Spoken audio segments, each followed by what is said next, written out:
2025 के स्टार्टिंग में कुछ ऐसे ही अनुमान थे एस्ट्रोलॉजर्स के, और उसका असर हम देख भी रहे हैं। लगभग 3 महीने गुजरे हैं और उसमें ये अलग अलग असर ग्लोबली हम देख रहे हैं। श्रुति भी मेरे साथ में है। अच्छा, 3 राशियों को जिन पर प्रभाव पड़ने वाला है, डरने की जरूरत है। अब मैं सीधे ये पूछना चाहूंगी व्यूअर्स के लिहाज से, क्या बाकी राशि वाले निश्चिंत रहें? दूसरा, शायद हो सकता है ये मेरा पर्सनल एक्सपीरियंस हो या साथ के कुछ कुलीग्स ने या घर वालों ने बताया हो, जब ग्रहण पड़ रहा होता है एक अजीब सी लो एनर्जी होती है, थोड़ा सा हम लो फील करते हैं। तो कुछ ऐसे कॉमन उपाय भी हैं क्या जब ग्रहण में जो असर होता है उससे बचा जा सके या उन्हें दूर रखा जा सके? बिल्कुल। सबसे पहले तो इंडिया न्यूज़ के सभी दर्शकों को मेरा प्यार भरा नमस्कार। 29 मार्च को शनि का ट्रांजिट हो रहा है। जैसे सबने बताया, वो कुंभ राशि से अपनी राशि से बृहस्पति, देवगुरु बृहस्पति की राशि में जा रहे हैं। तो इस टाइम पे न्यायिक, finances, judiciary, banking, teaching, education से जुड़े सेक्टर्स में कहीं ना कहीं बदलाव की चांसेस आएंगी। जहाँ पिता पुत्र के संबंध होते हैं, क्योंकि सूर्य शनि का कॉम्बिनेशन बैठता है, तो जहाँ पिता पुत्र के संबंध होते हैं वहाँ पे भी केयरफुल रहना है।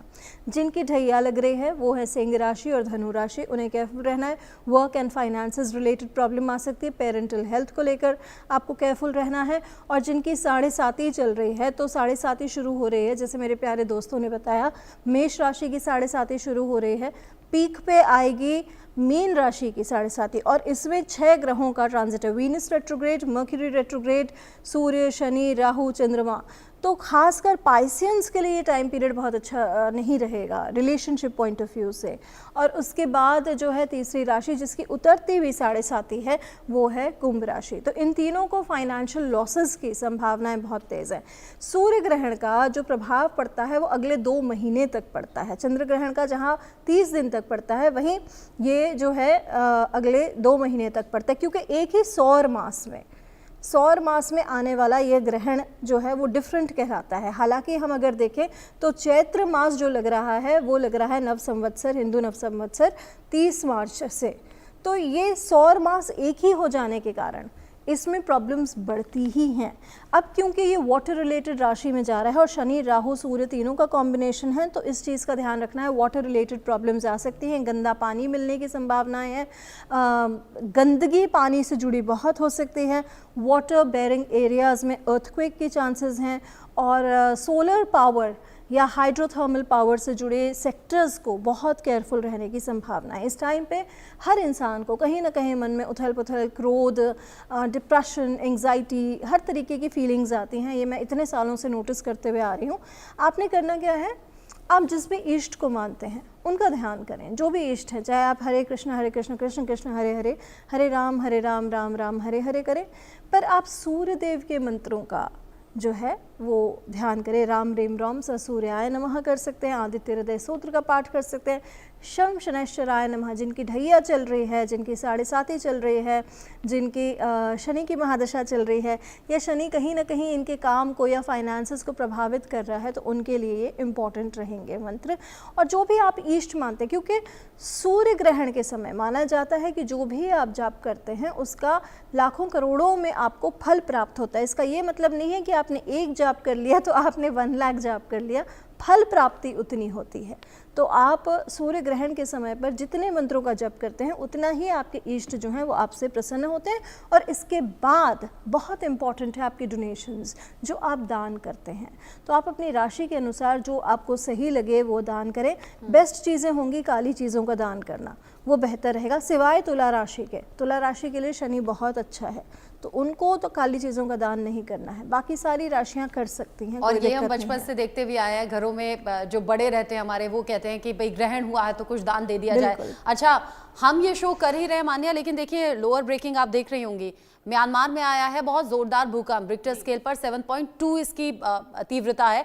और बैंकॉक में भी देख रही हूँ कई कुछ जो हाई राइज बिल्डिंग्स हैं वो गिर गई हैं।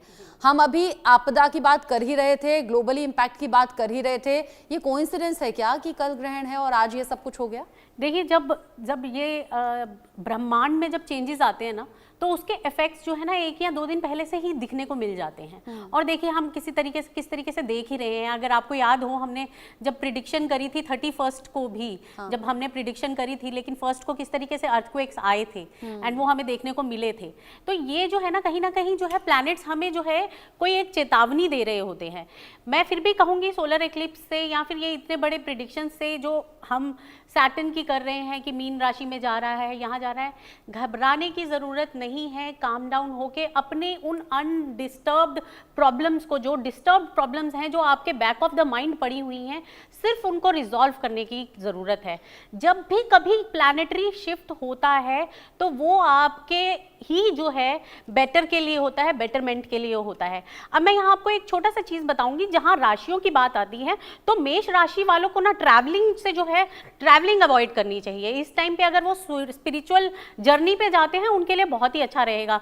लाल रंग की चीज़ों का दान करेंगे तो वो और ज़्यादा बेटर रहेगा, स्पेसिफिकली जब वो सूर्य ग्रहण का जब समय चल रहा हो, क्योंकि इसका जो समय है वो 60 डेज तक देखने को मिलेगा। आपको जो इसका इफेक्ट है वो 60 डेज तक देखने को मिलेगा।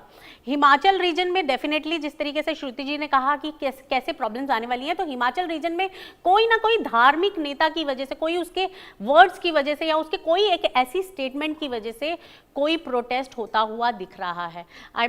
अगेन मैं बोल रही हूँ, कोई प्रोटेस्ट होता हुआ दिख रहा है, तो ऐसा जरूर होगा। वृषभ राशि वालों को अपनी सेविंग्स के ऊपर और फाइनेंशियल जो डिसीजंस है ना, उसको बहुत ही सोच समझ के लेना है। कम्युनिकेशन जो है करते हुए ध्यान देना है किस तरीके की बात वो आगे रख रहे हैं, कोई बड़ी प्रॉब्लम में फंस सकते हैं। मिथुन राशि वालों को जो है ना, उनके चेंज जो है करियर में लिखा हुआ है। अगर इस टाइम पर करियर को लेकर वो सतर्क नहीं रहेंगे तो उनका करियर खत्म होता हुआ भी दिख रहा है। कर्क राशि की बात करूं तो ट्रैवलिंग को जो है, शॉर्ट टर्म ट्रैवलिंग अगर करेंगे तो वो उनके लिए लकी रहने वाला है। स्पिरिचुअल यात्रा करें वो भी इनके लिए बहुत लकी रहने वाली है। फादर की हेल्थ से रिलेटेड इनको प्रॉब्लम आ सकती है, तो थोड़ा सा सतर्क रहें। सिंह राशि वालों का एक्सीडेंटल योग बना हुआ है, तो कोशिश करें कि वाहन चलाते हुए, व्हीकल चलाते हुए बहुत ही ध्यान से चलाएं, सोच समझकर जो है अपनी स्पीड को बढ़ाएं और इन चीज़ों का ध्यान रखें। कन्या राशि वालों को जो है ना, रिलेशनशिप से रिलेटेड, लव रिलेटेड और साथ में पार्टनरशिप, जहाँ पे बिजनेस आ गया वहाँ पे पार्टनरशिप भी आ गया। तो ऐसा नहीं है सिर्फ जो है हस्बैंड वाइफ, लेकिन partnership in a business way also आपको प्रॉब्लम आ सकती है। तो अपने डिसीजंस जो लें आप बहुत ही सोच समझ कर लें। तुला राशि वाले जो है अपने एनिमीज को नज़रअंदाज ना करें। इस टाइम पे आपके जो हिडन एनिमीज होंगे ना, वो उठ के बाहर आएंगे, तो कोशिश करें कि इस चीज़ का ध्यान रखें। और अगर आपको कोई पहले से ही डिजीज चल रही है या फिर कोई परेशानी, हेल्थ से रिलेटेड कोई प्रॉब्लम चल रही है, तो वो कहीं ना कहीं जो है एग्रीवेट हो सकती है, उसको भी बड़ा ध्यान से चलाएं। वृश्चिक राशि वालों को अपनी लाइफस्टाइल को ध्यान से रखना है। कुछ ज़्यादा फूड बाहर का उल्टा पुल्टा ना खाएं ताकि उनकी हेल्थ ठीक रहे। धनु राशि वाले जो है अपनी पेरेंट्स को लेकर जो है ध्यान रखें। पेरेंट्स से रिलेटेड प्रॉब्लम्स आ सकती है, प्रॉपर्टी से रिलेटेड प्रॉब्लम्स आ सकती हैं। प्रॉपर्टी से रिलेटेड उनको कोई ना कोई पुरानी प्रॉपर्टी से रिलेटेड उनको कोई दिक्कत आ सकती है, तो उसको ध्यान में रखें। मकर राशि वालों को जो है शोल्डर इंजरी से ध्यान रखना है कि उनको कोई शोल्डर इंजरी ना हो जाए, और पराक्रम से जो है उनको लाभ मिलेगा, तो इसलिए पराक्रम उनका इस समय पर बहुत ज़रूरी है। अगर मैं कुंभ राशि की बात करूं तो इनको फैमिली लाइफ से रिलेटेड जो है बहुत ही ध्यान रख के चलने की ज़रूरत है। कोई अपने गुस्से को बढ़ाकर ना चले। टेम्परामेंट इस टाइम पे डेफिनेटली हाई होने वाला है, तो अपने टेम्परामेंट को थोड़ा सा कूल डाउन करके हर डिसीजन को बहुत ही सोच समझ के लें, वो बहुत ज़रूरी है। मीन राशि वालों को यश में प्रॉब्लम आ सकती है, कीर्ति में प्रॉब्लम आ सकती है, करियर से रिलेटेड प्रॉब्लम आ सकती है, तो इन सब चीज़ों का ध्यान रखें। और मैं फिर कहूँगी कि ये सब प्रॉब्लम्स जो हमें प्लैनेटरी देते हैं वो सिर्फ और सिर्फ हमें और बेटर होने के लिए देते हैं। आपने बहुत तेजी के साथ सभी राशियां कवर कर दी और मुझे लगता है अब तो हर राशि वाले बड़े संतुष्ट महसूस हो रहे होंगे कि भाई सबका नाम यहाँ पर आ गया। लेकिन सेवी सिंह जी, ये ग्रहण और ये जो शनि अमावस्या है, ये सुनकर ही एक तो शनि वैसे ही लोग घबराते हैं, जिनकी राशि में, जिनकी कुंडली में शनि अच्छा है, अच्छी स्थिति में है, क्या उनके लिए ये अच्छा संयोग है? क्योंकि हम डरा तो रहे हैं तब से, ऐसा होगा, क्या कुछ अच्छा भी होगा? क्या किसी के लिए कुछ अच्छा भी होगा? बिल्कुल। देखिए, ट्रांजिट जब भी होता है ग्रहों का, तो ये एक बहुत महत्वपूर्ण भूमिका हर व्यक्ति की ज़िंदगी में अदा करता है। लेकिन हम ये नहीं भूल सकते हैं कि हर व्यक्ति इस जीवन में अपनी एक खुद की पर्सनल कुंडली, पर्सनल हॉरोस्कोप और अपने पर्सनल योग संयोग लेकर पैदा हुआ है। प्रारब्ध व्यक्ति का जो होता है उसको कोई बदल नहीं सकता है, हाँ, लेकिन अगर आप कुछ रेमेडीज करते हैं, उपाय करते हैं, तो आप अपने जीवन को बेहतर जरूर बना सकते हैं। अगर आपकी कुंडली में नेचुरली शनि ग्रह जो है वो अच्छी स्थिति में प्लेस्ड है, तो कहीं ना कहीं आपको इस ट्रांजिट का या इस ट्रांजिट से आने वाली जो परेशानियां हैं उसका इतना ज़्यादा खामियाजा जो है वो नहीं देखने को मिलेगा। लेकिन फिर भी क्योंकि नेचुरली प्लैनेट जो है वो ऐसी राशि में सबसे पहले वो अपनी मूल त्रिकोण यानी कि अपनी कंफर्ट हाउस से ट्रांजिट कर रहा है बृहस्पति की राशि में, और बृहस्पति और शनिदेव जो है वो बहुत घनिष्ठ यानी कि बहुत ज़्यादा क्लोज फ्रेंड्स नहीं है। तो ऐसे में जाहिर सी बात है कि शनि थोड़ा सा अनईज महसूस करेगा। अगर आप लोग रेमेडीज करते हैं तो आपको बहुत ज़्यादा तेज़ी से लाभ जो है अपने जीवन में देखने को मिलेगा। और ऐसा इसीलिए भी है क्योंकि शनि जो ग्रह है वो सबसे ज़्यादा धीमी गति से चलने वाला प्लैनेट है, इसीलिए कहते हैं शनय शनय, यानी कि स्लोली। शनि का जो भी इम्पैक्ट होता है, इसका मतलब ये नहीं है कि आज ही गोचर हो रहा है अगर या 29 को गोचर हो रहा है तो एकदम से आपको इम्पैक्ट्स देखने को मिलेंगे, नहीं। शनि धीमी गति से चलने वाला प्लैनेट है, वृद्ध प्लैनेट है और एक विकलांग प्लैनेट है। इसी वजह से ये धीरे धीरे अपना जो असर है वो दिखाता है। एक चीज और बताना चाहूंगी, क्योंकि I am a vastu consultant, तो ऐसे में अगर आप अपने घर की पश्चिम की दिशा को, क्योंकि उस दिशा का नेतृत्व डायरेक्टली शनि देव करते हैं, अगर आप उस दिशा को अपने घर की साफ रखते हैं, स्वच्छ रखते हैं, तो उससे आपको बहुत अधिक लाभ यानी वास्तु के साथ साथ बाकी रेमेडीज फायदा पहुंचाने वाली हैं। श्रुति जी, एंड में चूंकि ये जो ग्रहण होते हैं ये हर तरीके से इम्पैक्ट सेहत पर, आपके घर पर, घर के स्थिति पर और राजनीति पर भी कई बार असर डालते हैं। तो देश की राजनीति में कुछ अलग देख रही हैं आप? बिल्कुल, आंध्र प्रदेश वाली जो एरिया है वहाँ पे चैलेंजेस आ सकते हैं, वहाँ पे डिस्टर्बेंसेस आ सकते हैं। आंध्रा तेलंगाना ये दो स्टेट्स हैं जहाँ पे प्रॉब्लम आएगी। वेस्ट बंगाल, तो जो बे ऑफ बंगाल वाली बेल्ट है लगी हुई, उसमें चैलेंजेस आते हुए नज़र आ रहे हैं इस ग्रहण के 2 महीने बाद तक।